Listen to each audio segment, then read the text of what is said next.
2 days ago, I saw a vehicle that'd haul that tanker. You want to get out of here? You talk to me.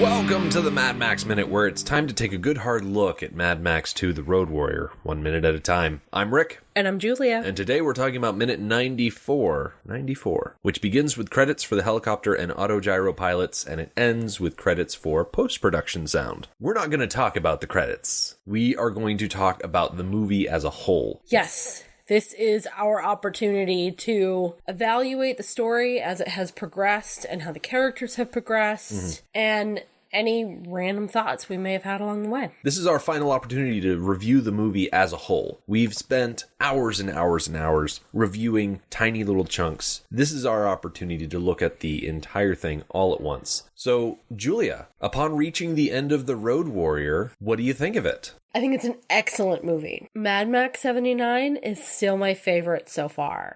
At the end of Mad Max 79, I had that opinion that it was my favorite movie. I kind of thought that was mostly a product of having so recently analyzed it so closely. So I thought that I would do the same thing here, finish Road Warrior, and Road Warrior would now be my favorite. But 79 is still my favorite. I think it's all about Max. Max doesn't have very much of an arc in this movie. And I like to see arcs. I like to see my main character change and grow in some way. I don't think Max does.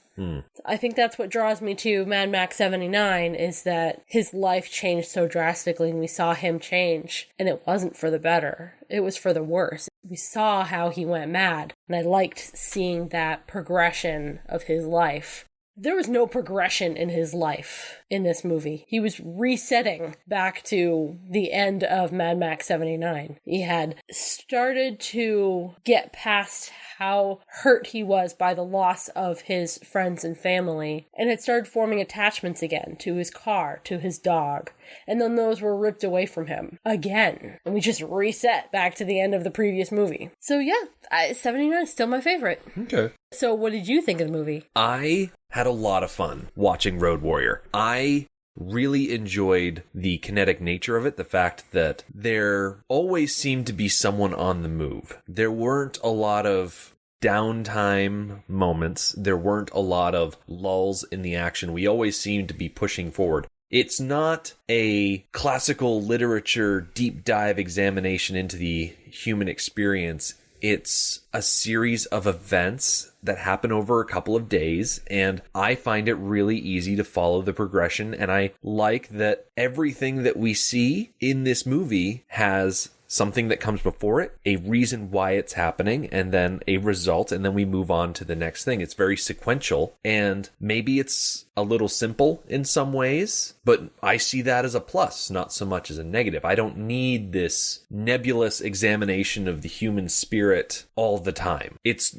nice that there are underlying themes in it, and I'm not going to begrudge those, but I'm also not going to complain because we spent the last month or so talking about a single action scene. I still feel that Max had a bit of a arc here, that he did have some progression over the course of the movie. I like where Max started. I like where Max ended up. I really enjoyed the characters that he met along the way. I know that we had some criticisms of certain characters and how they were portrayed and how they acted and the behind the scenes stuff along the way, but I don't feel like that detracts from the overall quality of the film. And it's really easy for me to see why a lot of people look at The Road Warrior as the best of the series. And comparing it to the first one, I am going to have to say that The Road Warrior is now the top of my list as far as the series is concerned. There were just so many moments in that first movie where things stopped. And I like it when things are moving forward. And there was a lot of that in this movie. There wasn't as much of it in the first one. I will admit, though, as we were watching Road Warrior, there were many times where I missed the characters from Mad Max 1979. I think as far as the supporting characters were concerned, there were a lot of really good offerings in that first movie, and in this second movie, they were more just set dressing. There weren't as many side characters that I really felt deeply connected to compared to that first movie, but I still had an amazing time watching it. And it's definitely one of those things where you can watch it over and over and over again, and you'll always find something fresh and new to see in it, because there's so much that George Miller packs onto that screen.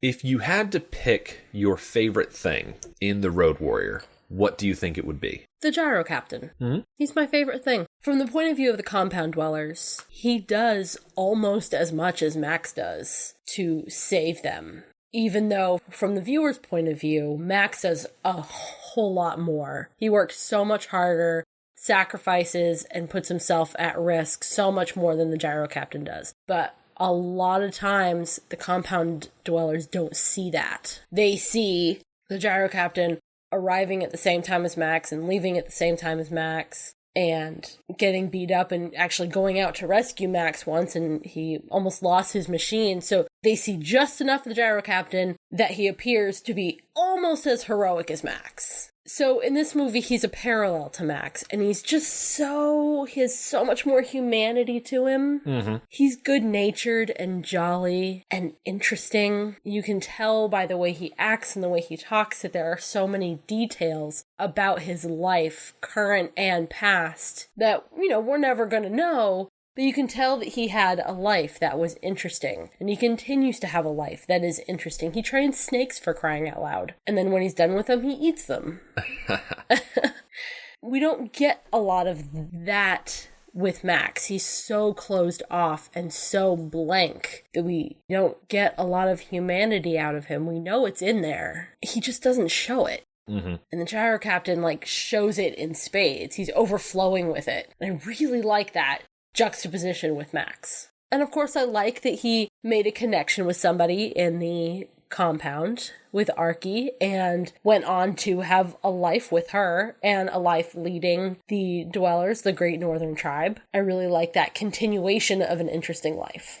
What was your favorite thing? My favorite thing about this movie has to be the sequence where Max has gotten the rig and he needs to return it to the compound. The run that he makes on the Raider camp, it's just him against so many other people, and there are such overwhelming odds against him, but he is so bound and determined to get that truck into the compound. And it's sort of a appetizer to the final truck chase from the end of the movie, but without all of the multiple storylines happening. It's just Max against the world, and it's the first time that he goes up against Humongous, and he has his, pardon the pun, tete-a-tete with Wes when he breaks through that window where he's fighting him. And just that whole sequence from Max stopping on the road to check his shotgun to the Horde running away after they kill all the raiders inside the compound. I just love that entire sequence of this movie, and it's absolutely my favorite part of this movie. On the opposite side of that, what was your least favorite thing? I think my least favorite thing about this movie is that we don't get to know the villains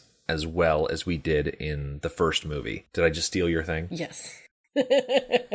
In Mad Max 1979, we got a lot of time getting to know the Toe Cutter, getting to know the Acolytes, getting to know Johnny the Boy as an entry-level member of the Horde. And in this movie, the Horde are the great antagonistic, faceless, because half of them are wearing masks, force that are terrorizing the people in the compound. And we just don't get to learn any more about them. And I understand that we have to sacrifice learning about the Horde in order to learn about the compound. We can't learn everything about everybody. But Toe Cutter was just such a great villain. Hugh Keys-Byrne put in such an amazing performance, and I wish that Kjell Nielsen had been able to deliver a similar performance as the Lord Humongous. He got some amazing scenes. Humongous had some great moments. The initial address on the compound, his standing up on the ridge during the torture montage, and his furious revenge charge on the tanker at the end of the movie. They were great, and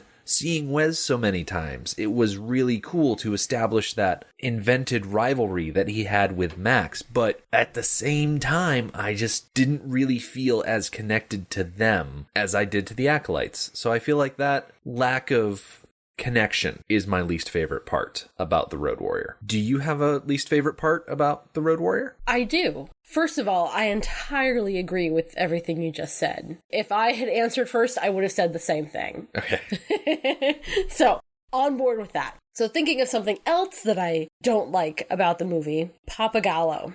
I've mentioned it time and time again throughout this season that I don't know what to make of him. I don't really like him sometimes. He does something that raises my opinion, then he does something that drops my opinion. He's supposed to be the leader of this group of people who will eventually turn into a proper tribe. And you get the sense that there's a reason for that there is a charisma there's a history, but it's just not communicated to us.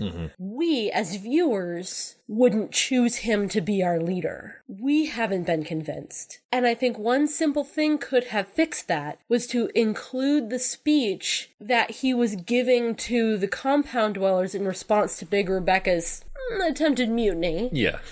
Where in the movie we went off to watch Max and the feral child interact, but in the screenplay we saw this speech about Papagallo admitting that he made a mistake in staying in the compound too long, talking about his history of him being the one to build up this community. He really was the founder of the community. I think the movie needed those details. I think the movie needed to hear him be charismatic in talking to the people. Yeah. To let us know that he's a good leader. Do you think it would have been helpful if they had included that shot in the prologue of him at the Seven Sisters petroleum plant getting up all of the materials from his office? Yes, very much so. It would have answered a lot of questions about who the heck are these people? Where did they come from? How did they come to be in this isolated random spot in the middle of the wasteland? Yeah, I would have answered a lot of those questions, made it easier to jump to some conclusions. Yeah, I think that would have been helpful.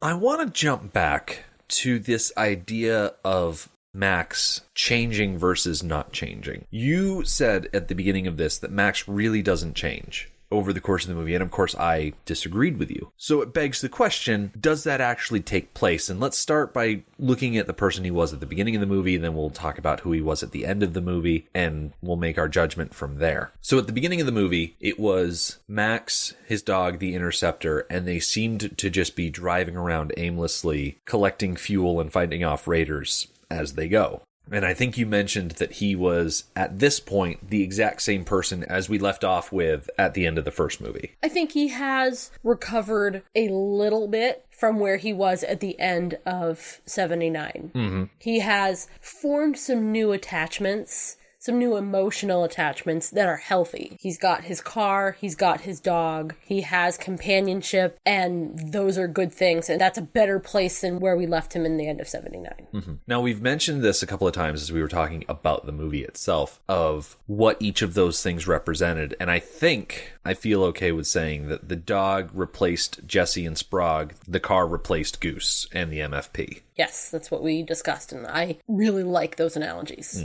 Do you think that was him holding on to the past physically as opposed to just his emotional hanging on to the past? I think holding on to and forming such an attachment to the Interceptor could be interpreted as physically holding on to something that connected him to the MFP and to Goose. Although there is the very practical side of he has this vehicle that is very capable, brand spanking new, just built. So, of course he's going to hold on to it. As long as he possibly can, he's going to keep that car, because that car is keeping him alive. Right. But he does seem to have a particular attachment to it. I think it's very natural for people in general, but maybe specifically people who have experienced such great loss, to feel the need to put their emotions somewhere. Yeah. Even people like Max, who we've discussed it before, he's holding in his grief in an unhealthy way. Oh, that man needs to see a therapist so badly. Yeah, I don't think he was ever taught how to express emotion. No, absolutely not. Result of his upbringing, I guess. Yeah. But even Max, who is repressing his grief and his feelings, can't help but emotionally connect to this animal that, who knows how he found this animal? Yeah. Or how long he's had him? Who knows? So I don't think he's doing it on purpose. In fact, if he realized he was doing it, he probably would pull back. Yeah. I think he's specifically doing it on accident. He can't help himself. Right, he can't help himself, but to connect to another living thing. When we first started out, we were talking about how George Miller discovered Joseph Campbell's The Hero with a Thousand Faces and the idea of the hero's journey. And so starting with Max in The Interceptor with Dog at the start of this movie, that's the beginning of Max's hero's journey. And I've got the 12-step hero's journey wheel up on my screen in front of me. And of course, that first step is being in the ordinary world. I'm pretty sure Max having that first run-in with the Raiders and one of them crashing and him stealing the leaking fuel and then Wes screaming at him, that's just Max's ordinary world. Yes. That's the everyday that he deals with. There's nothing out of the ordinary. The second step on the hero's journey is the call to adventure. I'm not quite sure where that call to adventure necessarily comes in, but my guess... Oh, I know. My guess, and you can confirm or deny, is when he finds the gyro captain, the gyro captain yells, gas, fuel, gasoline, thousands of gallons of it. Yep, that's exactly it. And I think there's also something on that wheel about the Herald. Yeah, the third step is the refusal of the call, which could be when Max was doubtful of the gyro captain. Gyro captain said, I know where there's gas, and Max was like, no, you don't. And the gyro captain was like, no, I do. Yes, definitely. What I like about the hero's journey and these steps is that not every step is going to be taken every single time. Yeah. And not every step is going to be such a big step as other steps. His refusal was momentary. It was like one word. Yeah. And then the gyro captain came back in with, no, really. And that was it. That was his refusal. Yeah. I also see Max sitting up on the pinnacle and seeing the scouts being ravaged by the Raiders, and then Nathan stuck to that tire as another sort of call to adventure. One that Max answers very quickly, but then when he gets down to Nathan, there's another, I'd say, refusal of the call, in that Nathan's like, save me, be a good person, and Max is like, no, I'm just here for the gas. It occurs to me last week when we were talking with the Foxes, I think it was Liz who specifically pointed out that Max spends the entire movie trying to run away. Yeah. He doesn't want to be in this movie.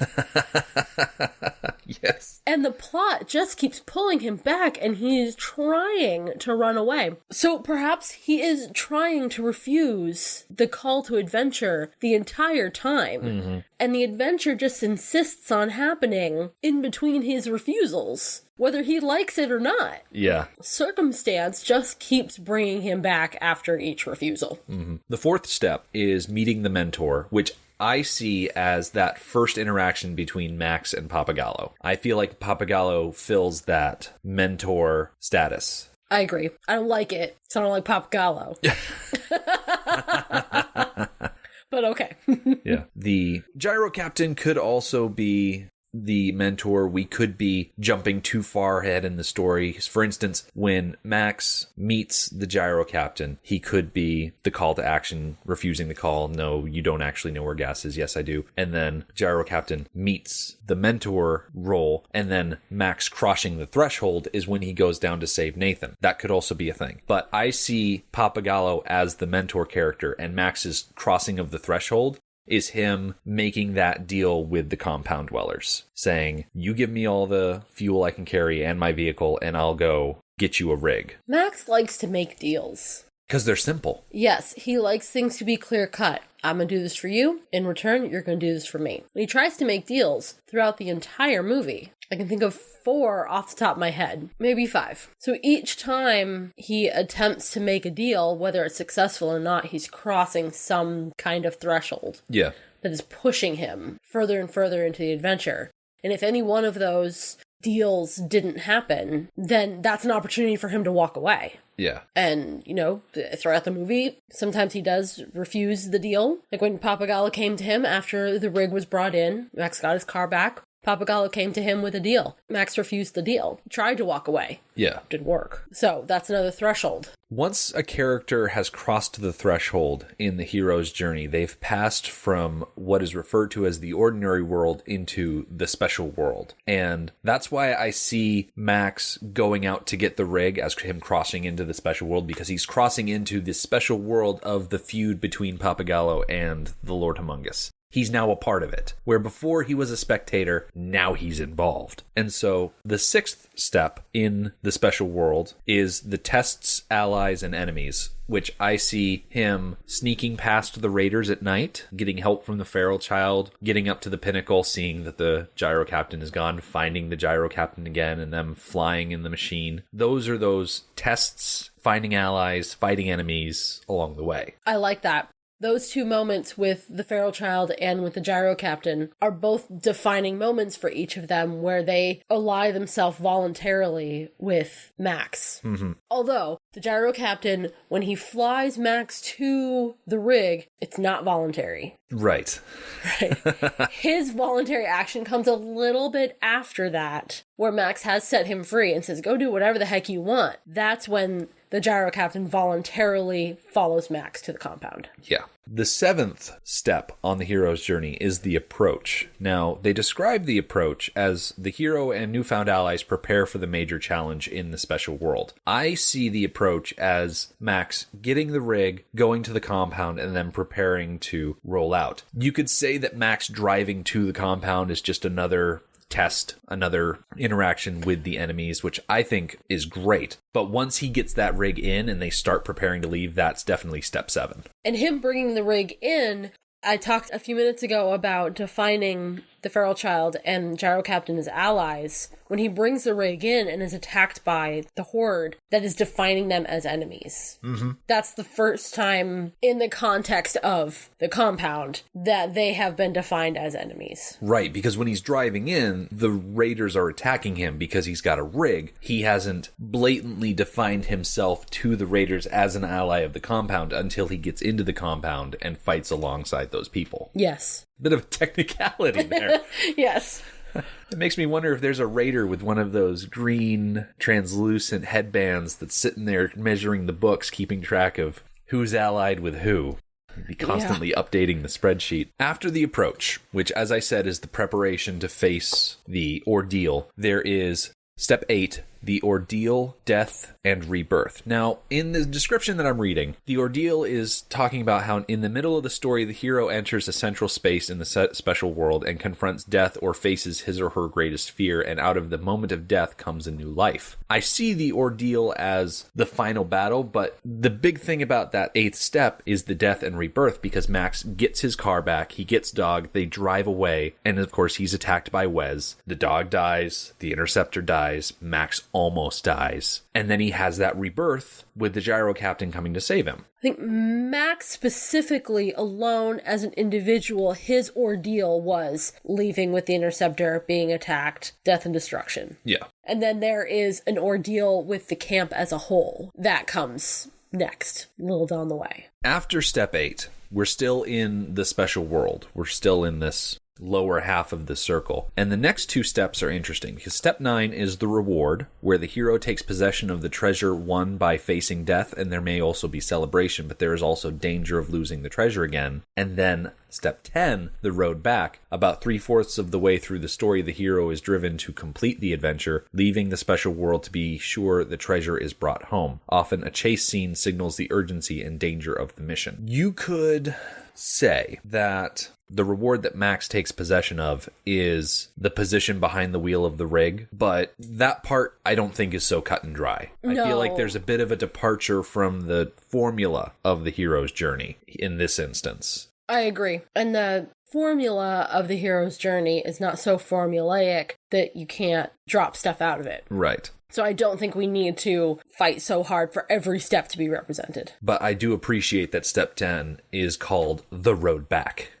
And Quite on the nose. And the final climax of this movie is them on a road going somewhere. After step 10, you have something called the resurrection, where it's described at the climax, the hero is severely tested once more on the threshold of home. He or she is purified by a last sacrifice, another moment of death and rebirth, but on a higher and more complete level. By the hero's action, the polarities that were in conflict at the beginning are finally resolved. I feel like this resurrection part is that end point of the chase where you've got Max pulling the feral child back inside the rig. The rig smashes into Humongous. Humongous disintegrates, and they end up crawling out of the rig. I think that's Max's resurrection moment, because he comes out of that rig, I feel, as a transformed person. He's faced death a second time, and he's survived it, because he gets out of that rig, walks around, puts the feral child down, notices what the rig is full of, and he smiles. I suppose so. At the very end of the story, I think, is where Max is no longer on the hero's journey. Yeah. It's what inspires me to say that Max didn't have much of an arc. Mm-hmm. Because, yes, he saves the child and survives the crash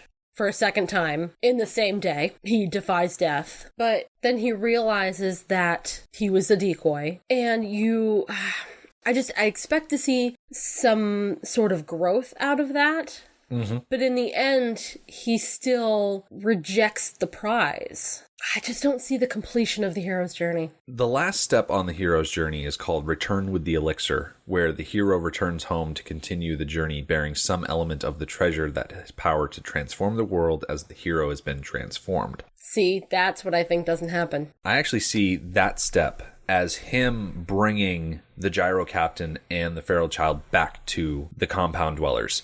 He doesn't let them do that on their own. He doesn't say, I'm done with you guys, go away. He actually accompanies them to the rendezvous point, which I don't think Max would have done at the beginning of the movie. I think the story of Mad Max 2: The Road Warrior is, like the feral child says at the beginning, the story of Max going into the Blighted Land and learning to live again. Because I look at Max at the end of the movie, and he has gone beyond clinging to the Interceptor. He's gone beyond clinging to the dog as those surrogates of the life that he left behind. And yeah, he didn't go to the Sunshine Coast. He did not accompany the compound dwellers to their place in the sun, but he still valued their lives enough that when he discovered that he was a decoy, he didn't fly into a rage and turn into a raider to go get his revenge on them. He understood that what he did helped them survive. And by doing something for someone else, instead of living solely for himself, I feel like that's the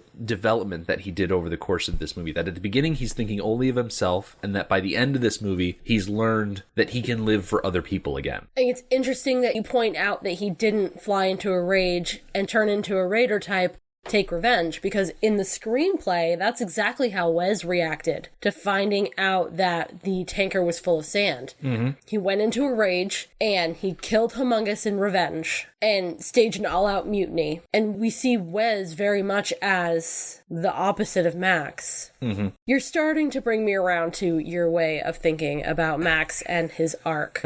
I'm coming around begrudgingly, because it is insanely subtle, I think. Yeah. This arc that you're proposing. And for other people who think that it's subtle, I want to point out that the act of escorting the gyro captain and the feral child back to the Powder River Bridge had to take them back through the Raiders' territory, back past the burnt out compound to head in the opposite direction. Yeah. That was treacherous ground. That is never even considered in the movie, that the three of them still had a dangerous way to traverse. And the raiders, who are now leaderless, are seen just turning around and driving away. But that could possibly make them more dangerous than ever. Because now you have this leaderless group of people who are several different factions, who are once again now several different factions, who need leadership and guidance, and they're going to be vying for that. And as we've seen, their way is violence. So that is, I think, extra dangerous for the gyro captain and the feral child, who are relatively helpless. Yeah. So Max escorting them back now not only makes a ton of sense, which I never thought that it made sense that he went to the rendezvous at all, but now it does. And it was also a sacrificing act. He has no weapons left unless he finds the shells on the ground that he spilled out the front window. He has nothing left. I'm glad you brought that up. In the tracking shot, looking at the rig, when we finally see Max and the feral child in the cab, I don't remember if I brought this up in minute 90, but you can see Wes's arm sticking out underneath the bent-off cowcatcher, and he's holding on to the shotgun. So Max could walk over to that arm. We don't see him do it in 91, but he could walk back over to that arm and pluck the shotgun out of Wes's dead hand. Which he probably does. I mean, he has the shotgun in Thunderdome, so... Oh, yeah, so he definitely does. Even if we didn't have that confirmation, it only makes sense. At the beginning of this movie, in hindsight, we know that he's walking around with it and it's empty. Yeah. And he still uses it to threaten people and whatnot. Not having any ammo in it changes nothing for him. Yeah. So, of course he's going to grab it. But unless he finds some of the shells... Yeah. Which he could, I mean... It's a big wasteland. I don't know. He turned around... No. He had already turned around before he spilled the shells. So the shells would be on the ground behind him, not in front of him. Well, plus it's... Just because he doesn't find those specific shells doesn't mean he'll never find shells. Right. Anyway. But I meant for traversing the raider camps. Right. His immediate use. I also see him going back to the rendezvous point as... Not that he's necessarily... going in a specific direction, but a huge out-of-the-way chore for him. Like, going that far north, all the way to Powder River, is a huge detour for him. I am going to have to disagree on that one. You're right, he's not going anywhere. He's not going anywhere specific. Yeah. So, no, it's not a detour. But it's taking him... Away from where? It's taking him in a direction that he's not going to keep going in. He's going towards the compound dwellers, and the compound dwellers are going to go off towards Sunshine Coast. And so it's pulling him up in a direction that he's not necessarily planning on following. I don't think he has a plan. Plus, he got a fuel fill up with them. So it's just giving him a new starting point? Yeah, I don't think he cares where he goes. We see the lone wolf pointed in the opposite direction as the caravan. I think it's pointed in that direction simply because it's opposite of the caravan. Okay. But still, the idea that he would accompany them, I feel, is a sign of his growth. I also see it as, A, something to do, because what else is he going to do? And B, so you almost had me on your side.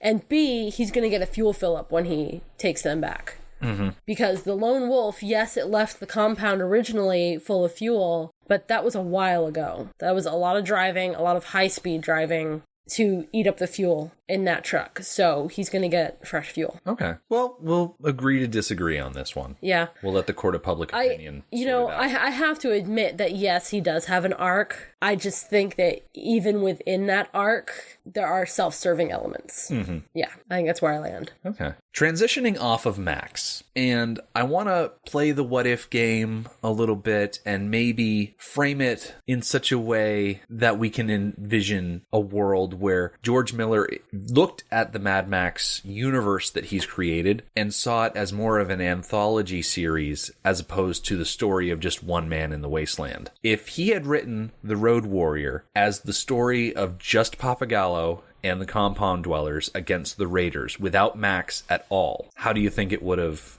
panned out without Max's involvement? Well, the easy answer is the compound dwellers would all be dead. Mm-hmm. But I think that's too simplistic. The biggest thing that Max did for them was to bring the rig in. Well, no, let me rewind that a little bit. The biggest thing that Max did for them was bring them the knowledge of where the rig was. Yeah. There's nothing to say that somebody else in the compound couldn't have gone out and gotten the rig. They just didn't know where it was. They didn't know it existed. Mm-hmm. You could definitely argue that without Max providing that information, that they never would have found it. And the defenses of the compound, yes, were decent, but the raiders were getting more and more desperate, more and more fierce. Yeah. So I think they would have either broken through, just waited them out, or the compound would have made whatever effort they could to leave, and the Raiders would have picked them off then. Yeah. Because without the rig, they couldn't do the decoy plan.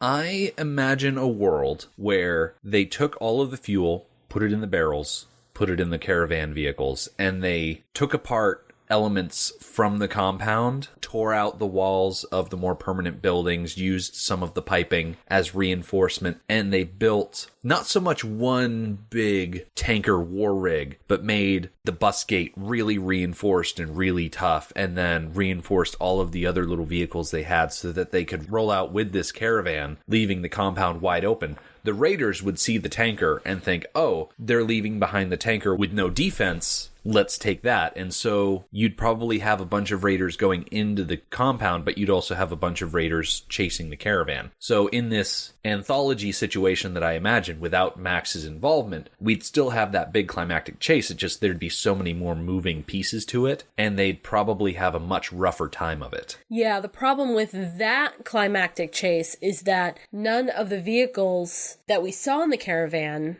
could be as fast or as nimble as the rig or any of the Raiders' cars. Yeah. The Raiders drive a lot of muscly cars and motorcycles and dune buggies that are very agile. The compound has a bus and an old ambulance, and I think there's a VW van in there. Yeah. Yeah, not speedy or nimble, any of those. So that might be a serious problem. But I like the idea of them doing a similar trickery, just set up a little bit differently. Yeah. If they could figure out how to make the Raiders believe that the compound was full of fuel and that the caravan was driving away with only what they had in their tanks, maybe they could survive. The main thing that would make someone look at the idea of the caravan trying to escape and saying, no, there's no way that would work, is what the Raiders do to the scouts when they try to leave. But those scouts were 4 vehicles on their own. There was no teamwork. And I feel like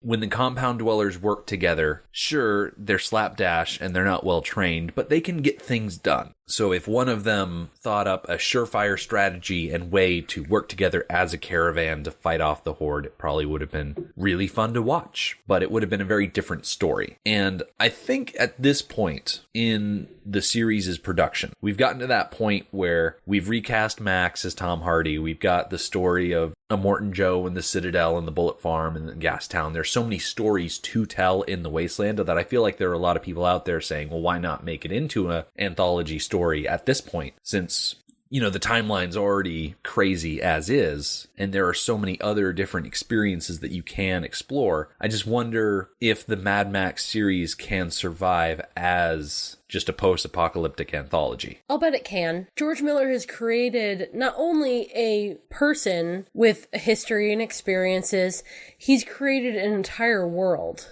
Mm-hmm. And there's enough detail in that world that you can bounce that off in different directions. So I think the possibilities are there to go off and learn about other people and what they're doing. Yeah. I think the fact that there were so many imitators of the Road Warrior, so many filmmakers that saw Road Warrior and thought, oh, post-apocalyptic in the desert with muscle cars and fast chases. Let's do that. Right. People are so enamored with this setting and with this style of storytelling that I definitely think it would survive. I would be very interested to watch a movie about maybe the Lord Humongous as a character, and it's sort of I don't necessarily want to say Revenge of the Sith, Star Wars Episode 3 situation where he starts off as a good guy and then ends up the bad guy by the end, but I'd be very interested to see how a large muscle-bound dude wearing a leather diaper and a metal hockey mask is able to get all of those raider tribes to work together. And I'd be very interested to see a movie about how Auntie Entity started and got to the top of Bartertown. I'd be very interested to see some of these side stories brought to the screen. And I know there's a lot of talk about, an Imperator Furiosa movie, which I think would be very interesting. But the question is, do you stick with George Miller as a director because it's his vision and there's such an auteur feel to this series? Do you let other people direct it, kind of like with the Star Wars series now that Disney has bought it? It's a big question. I'm not sure that the world is... Okay, just a few minutes ago, I said that George Miller had created this world that can support all these different stories. That being said, I'm not sure the world is ready for other directors to have their say and their input. I think the world needs more work from George Miller as the creator of the world. Yeah. Before it has enough definition to be handled by other people. It almost needs to be a production Bible. Yeah.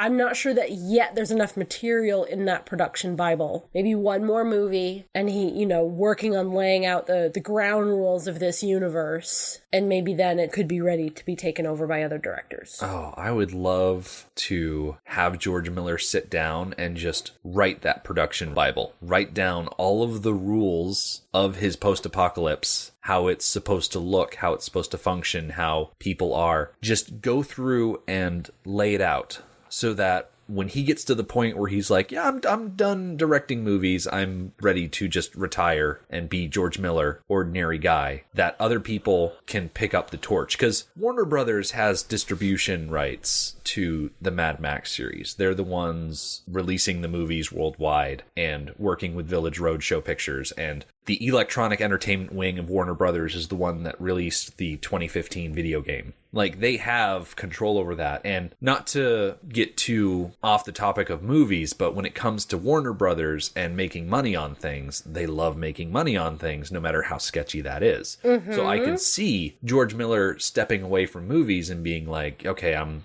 done. And Warner Brothers saying, hey, let us take this and let us put someone else in charge of it and keep going. And he might say yes, he might say no. I'm not quite sure how he feels about that, but I just love the idea of the universe that he's created, the look and feel of it, of post-apocalypse, huge cars, leather-clad warriors. It would be very interesting to see how other directors would continue on, whether it be Mad Max proper or anthology style. It'd be very interesting. Mm-hmm. Do you have any final thoughts for Mad Max 2 The Road Warrior before we more or less put it to bed? Thoughts about this project and how it's been? I really appreciate analyzing minute by minute the differences between the first movie and the second movie. It was a completely different experience doing season 2. Analyzing Road Warrior minute by minute, completely different experience than Mad Max 79. And I think that's to George Miller's credit, where he took this same character in a world that has changed drastically from the first movie to the second movie, and continued this character on and continued his emotional journey even through the changes of the setting and in the environment. Yeah. And he does it throughout all 4 movies, where Max's emotional journey continues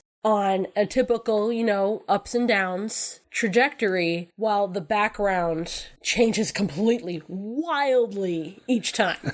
Yeah. So that makes, our jobs completely different from season to season. Yeah, keeps it interesting. Absolutely. What about you? Any last thoughts? I am so glad that we were able to take this time to talk about Mad Max 2 The Road Warrior. I love this movie. A lot of people really love this movie. And the experience that we've had talking about it 1 minute at a time, being able to interact with our listeners on Mad Max Minute Beyond Microphone, to see their reactions, especially to be able to talk to all of the guests that we had on this season. And we've got another guest episode lined up for tomorrow, so that'll be a lot of fun. But I feel like we were able to grow a lot as podcasters this season. And you got a lot more involved in production, so that was really awesome. And yes, we got so much positive feedback and critical feedback, and this whole thing, this whole journey has been very gratifying for me, and I've had such an amazing time. And I'd like to say to all of our listeners, thank you for coming along this journey with us. It's been very interesting, very fun, very eye-opening at times, a little rough in some patches based on what was happening in the plot. And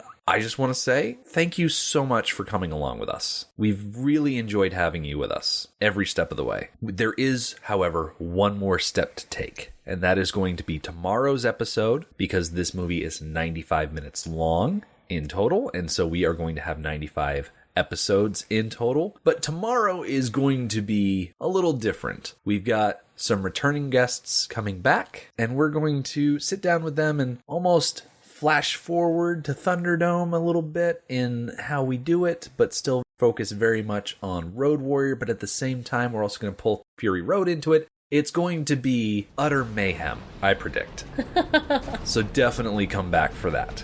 The Mad Max Minute podcast is a fan project by Rick and Julia Ingham. The Mad Max franchise was created by George Miller and Byron Kennedy and presented by Warner Brothers Pictures in association with Village Roadshow Pictures. Mad Max Minute is produced and edited by Rick Ingham. Our opening music is by Daniel Bautista of danielbautista.com. You can follow Mad Max Minute on Twitter at Mad Max Minute, on Facebook at Mad Max Minute Beyond Microphone, and at madmaxminute.com. And finally, if you would like to contribute to the podcast, visit madmaxminute.com, click on the support link at the top of the page, and check out our Patreon to help us keep the tanks full. Thank you for joining us for minute 94 of The Road Warrior. See you tomorrow.